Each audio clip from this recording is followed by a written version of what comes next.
The truth about baby boomers. Are they really the lucky generation? We never had it easy. The misconception of the fortunate generation. The narrative that baby boomers, those born between 1946 and 1964, have effortlessly thrived in the housing market is a widely accepted belief. However, this perspective overlooks the complexities of their experiences. While it's true that soaring house prices have significantly increased their wealth and comfort in retirement, attributing this success solely to luck is misleading. Many boomers are now perched atop a housing ladder that feels more like a slippery slope for younger generations trying to climb up. Critics argue that boomers are hoarding large homes, thus blocking younger families from moving into larger spaces. But the truth is far more nuanced.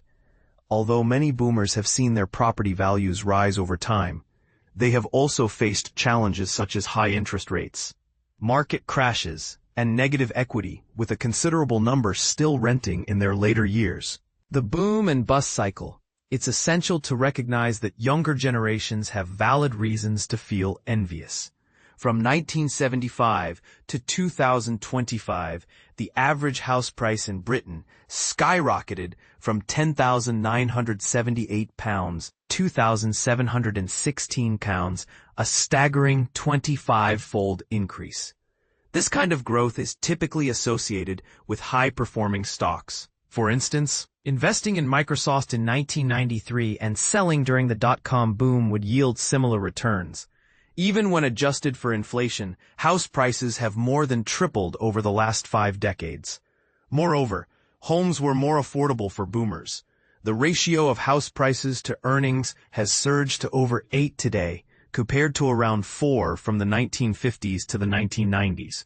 Consequently, homeowners age 60 and above now control more than half of the nation's owner-occupied housing wealth, amounting to approximately £2.9 trillion. As reported by estate agent Savills.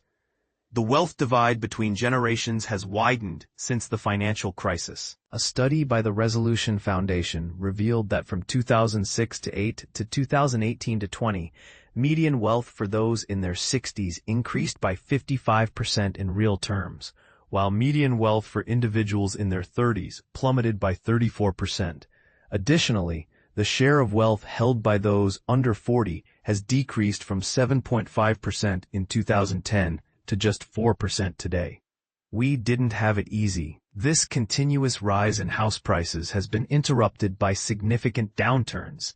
The housing boom of the late 20th century ended abruptly due to a recession, soaring interest rates, and a wave of repossessions, leading to a 37% drop in house prices between 1989 and 1995.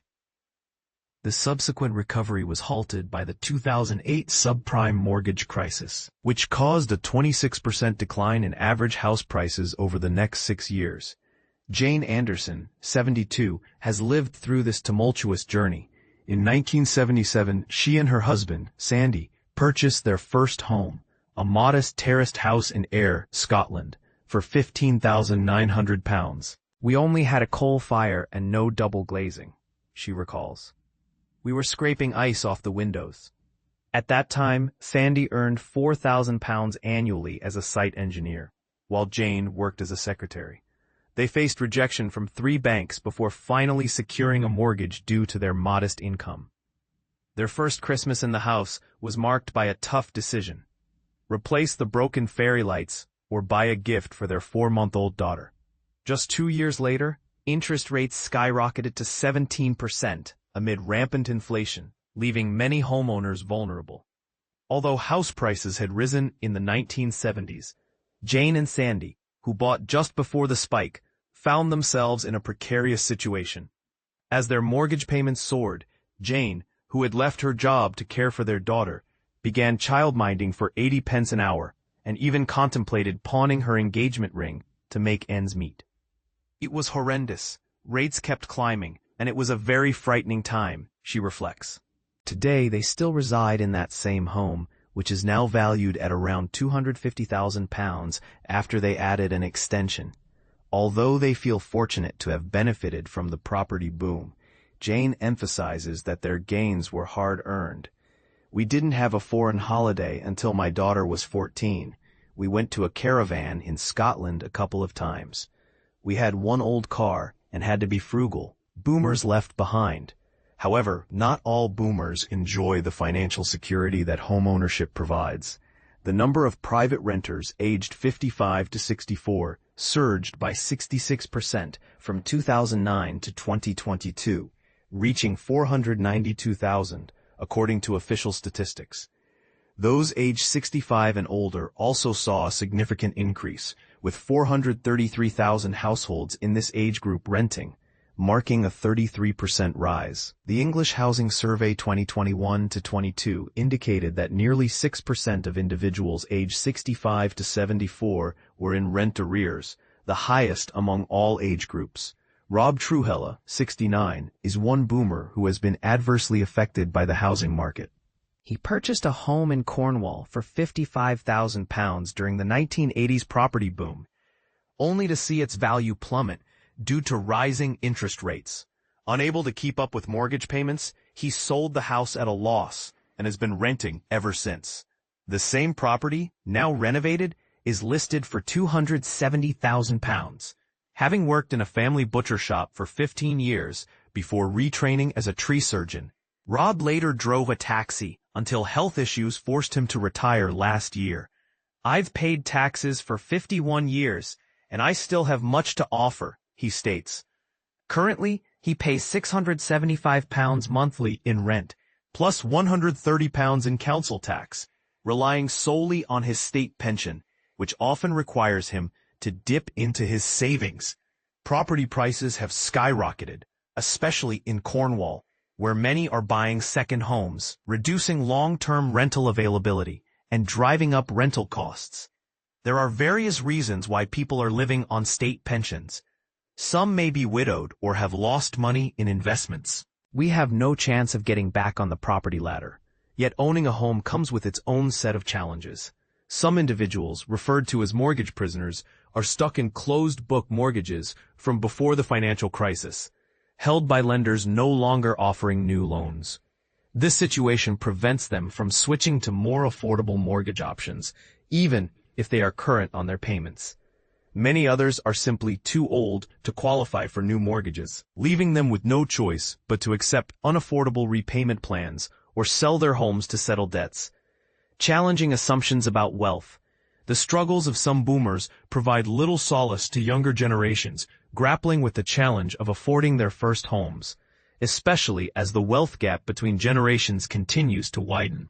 A study by the Resolution Foundation found that from 2006 to 2008 to 2018 to 2020, median wealth for those in their 60s increased by 55% in real terms, while median wealth for those in their 30s decreased by 34%.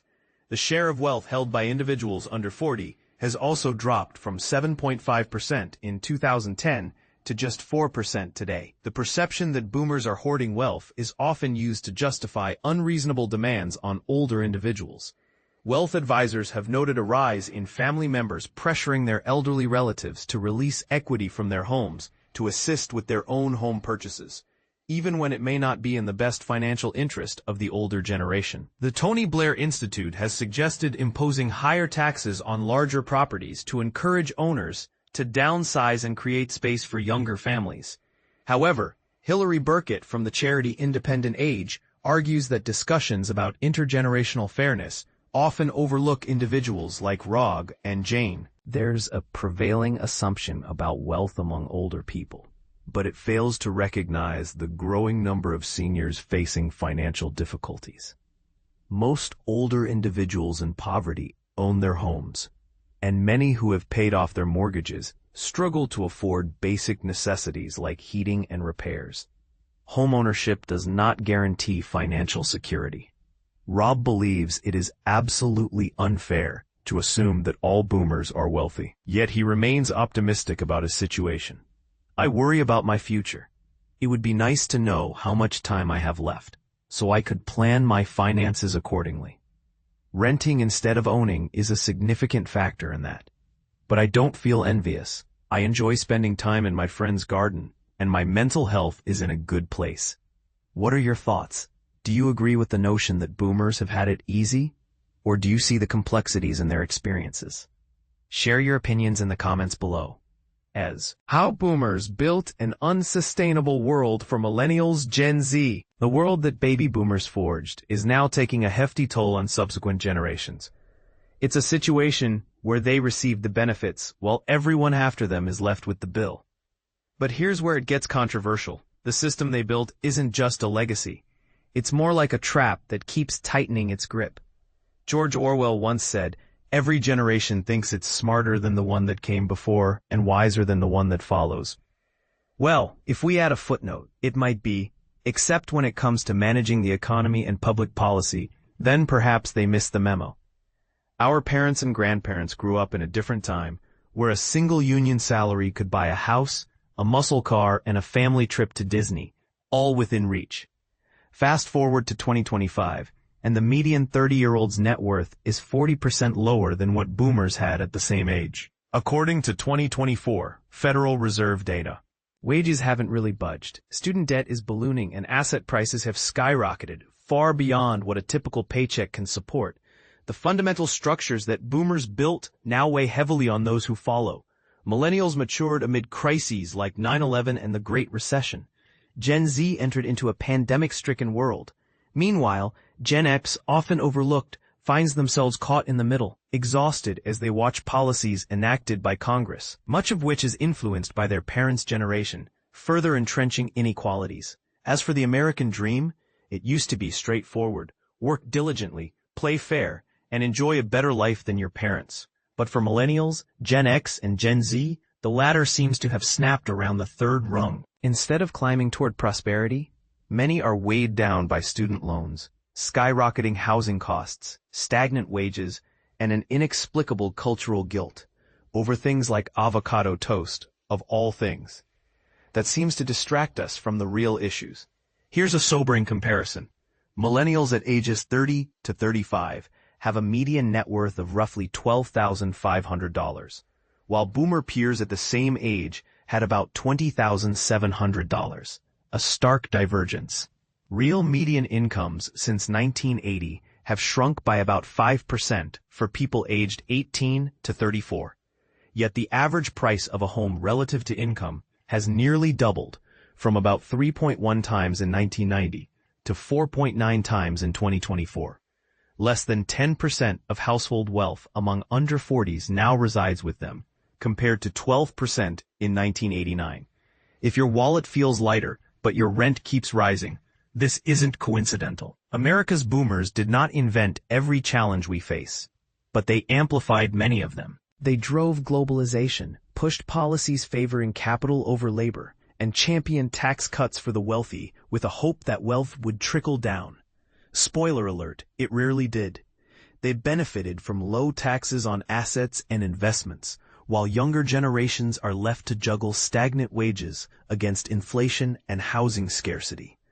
The story isn't just about systemic change, but also about the broken promise of higher education. Once, college was viewed as a ticket to a better life, akin to a plane journey to success. Today, it resembles a lottery ticket with costs inflated and chances of acceptance, especially at prestigious schools, shrinking, despite these institutions' massive endowments growing fivefold. Instead of educational access, many see colleges as luxury brands, accessible only to the few with deep pockets. Student loans have become a perpetual burden, averaging around $38,400 per borrower, and the barriers to entry keep rising. Elite schools are becoming exclusive clubs, not pathways for social mobility. Meanwhile, public college prices have doubled since 1990, fueled by price gouging, leaving students and their families in debt and despairing over their futures. The baton of financial hardship has been passed from one generation to the next. Gen X faced rising tuition and the collapse of job security during the 1990s and 2008. Millennials inherited this battered system and watched their parents' generation lock in benefits, while their own prospects stagnated. Now, Gen Z faces a world where affordable housing and stable employment are increasingly out of reach, with opportunities slipping further each year.